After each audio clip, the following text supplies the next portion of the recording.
چەسانەوەی هاوڵاتیان بەدەست حکوومەت هێرم بە پێنەدانی موچە و لێبڕینی شایستە داراییەکانیان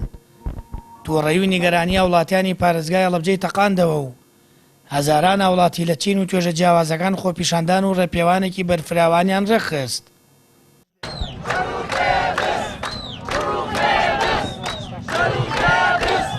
خۆپیشاندەرانیش دەڵێن حکوومەت بێباکە و مافەکانیان نادات،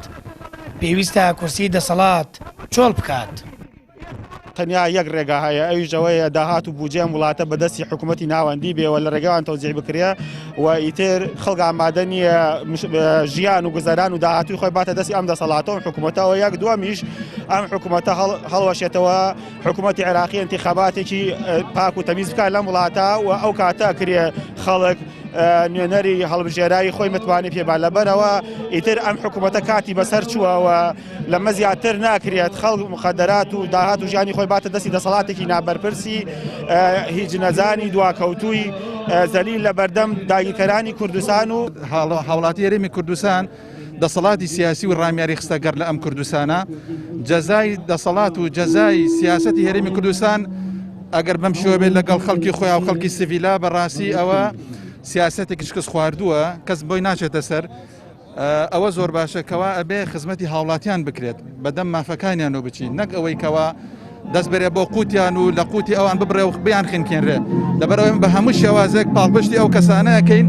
پاڵپشتی ئەوانەکەن کە مافیان ئەخورێ و دزیان لێکرێت. بەڵام ئێمە زۆر لەوە دڵنیاین کە حکوومەت ڕاز ناکات درۆ دەکات لەگەڵ هاوڵاتیانی خۆیان بۆیە داوای مافی خۆمانەکەین و وازیش ناهێنین.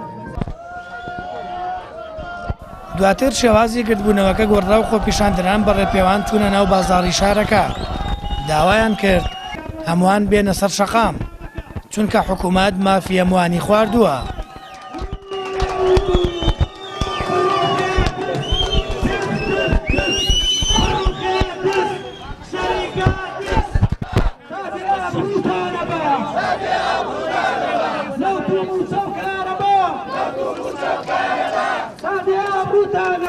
ئەمە بوو کوردستانێکی بەهێز،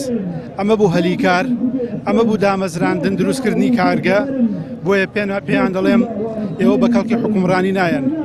ئێوە ئەبێ جێی بڵێن 60 ساڵە کوردستان و خەڵکی کوردستان باجی دوو بنە ماڵە، باجی ململانی نێوان دوو بنە ماڵە، باجی ململانی نێوان جەلالی و مەلاییەیە بەسە ئیتر خەڵک ماندووە بەدەستانەوە خەڵک ماندووە بەجێ بێڵێن تر بەڕاست کردە داوای مافی خۆمانەکەی 6 مانگە یەک موچەمان وەرگردو مناڵەکانیشمان فۆتان بە خۆمانە پێمانەوەی ئێمە قسەی یەکەم جار و ئاخرجارمان هەرەوەیە کە هەموو مافی خۆمان بچووکتری مافی خۆمان داوای موچەکەین کە 6 مانگە نەدراوە و کەمە کرێتەوە هیچ کات بەمە ڕازی نابین و بەردەوامین لەسەر ئەمانە زۆر لە کۆرۆنا خراپترن بۆ خەڵکی زۆر لە کۆرۆنا بێڕەحەمترن کۆرۆنا لە سەدایەکی خەڵکە کوژێ ئەمانە لە سەدا 95 خەڵکیان کوشتووە تەنها کۆمەڵێکی کەم نەبێ بە دۆری خۆیانە ئەوان تووشی قات و قڕی کردووە ئەم میلەتە بەڕاستی مانووە بەدەستیانەوە پێویستە حکومڕانی جێبێڵن پێویستە ئەمانە بڕۆن خەڵکانێک بێن کە بتوانن بەدادوەرانە داهاتی ئەم وڵاتە بەسەرم خەڵکایە دابەشکەن. پاش چەند کاتژمێرێک لە خۆپیشاندان و ڕێپێوان بە دروشم و پەیامی جیاواز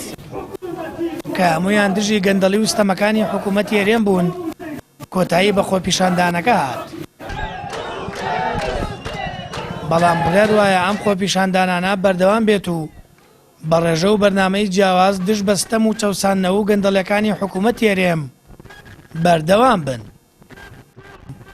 سامان فەتاح کەناڵی ئاسمانی پەیام هەڵەبجە.